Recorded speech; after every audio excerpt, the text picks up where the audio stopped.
কে যাবি পারে ওগো তোরা কে যাবি পারে ওগো তোরা আমি তরি নিয়ে বসে আছি নদী কিনারে, আমি তরি নিয়ে বসে আছি নদী কিনারে, কে যাবি পারে ওগো তোরা ওপারেতে উপবনে কত খেলা কত জনে, ওপারেতে উপবনে কত খেলা কত জনে, এপারেতে শুধু মধু, এপারেতে দুধু মধু, বাড়ি বিনারে কে যাবি পারে ওগো তোরা কে যাবি পারে ওগো তোরা আমি তরি নিয়ে বসে আছি নদী কিনারে, কে যাবি পারে ওগো তোরা এই বেলা বেলায় আছে আয় কে যাবি, এই বেলা বেলায় আছে আয় কে যাবি, মিছে কেন কাটে কাল কত কি ভাবি, মিছে কেন কাটে কাল কত কি ভাবি, সূর্য পাটে যাবে নেমে সুবাতাস যাবে থেমে, সূর্য বাতাস যাবে নেমে সুবাতাস যাবে থেমে, খেয়া বন্ধ হয়ে যাবে সন্ধ্যায় আধারে, খেয়া বন্ধ হয়ে যাবে সন্ধ্যায় আধারে, কে যাবি পারে ওগো তোরা কে যাবি পারে ওগো তোরা আমি তরি নিয়ে বসে আছি নদী কিনারে, আমি তরি নিয়ে বসে আছি নদী কিনারে, কে যাবি পারে ওগো তোরা এবার একটু হালকা স্বাদের কথা শোনায়।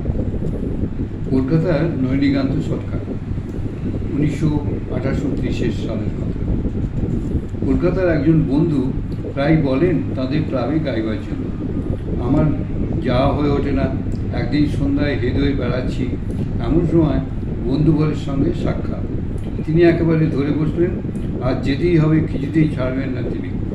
হৃদয়ের খুব কাছেই ক্লাবটি, মাত্র 2-1 মিনিটের পথ। বন্ধুর সঙ্গে গেলাম একটি বাড়িতে। সেই বাড়ির বৈঠকখানা ঘরে ক্লাব। গৃহস্বামী একাই বসেছিলেন ঘরটিকে। তিনি আমাদের সাদরে অভ্যর্থনা করলেন। শুনলাম তিনি স্বয়ং একজন কুশলী তবলাবাদক। ঘরের মধ্যে দেখলাম দেয়ালের গায়ে ঝোলানো তানপুরা, সেতার, ইসরার প্রভৃতি।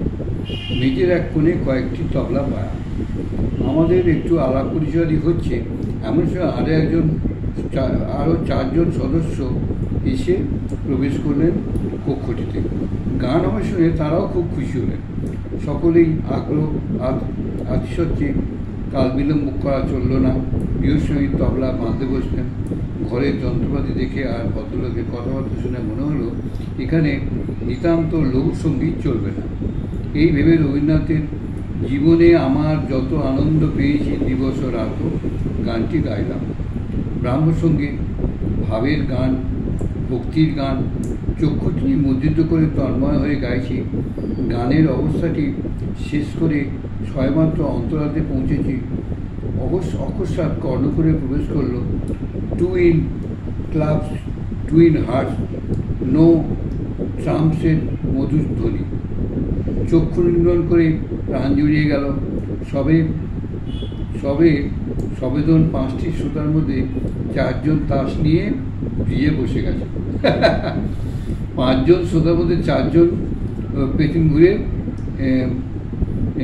কি বলে নো ট্রাম্পস, মানে ওই তাসের বলছে তাসের কথা। 5টি শ্রোতার জন্য 4 জনই তাস নিয়ে বসে গেছে। কিরকম এরকম শ্রোতা বুঝেন সব।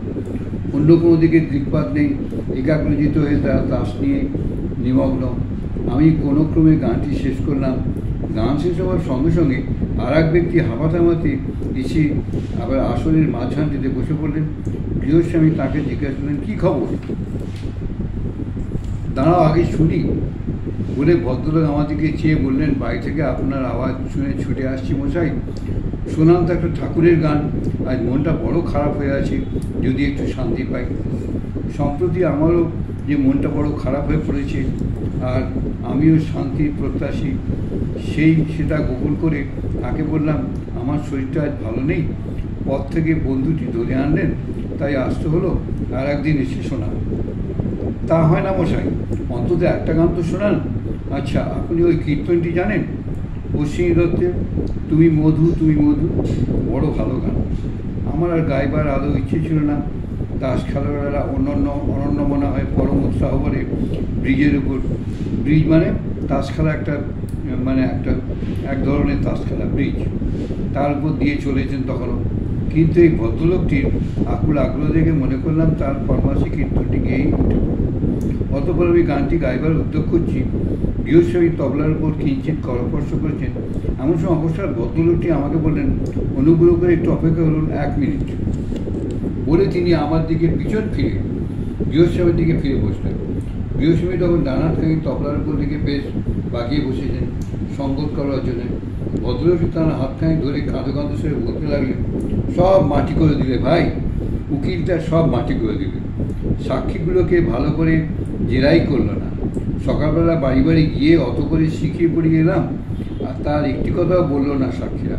নিজ্ঞাত হেরে যাবো ভাই, তুমি তো সবই জানো, এই মামলা কি হারবার?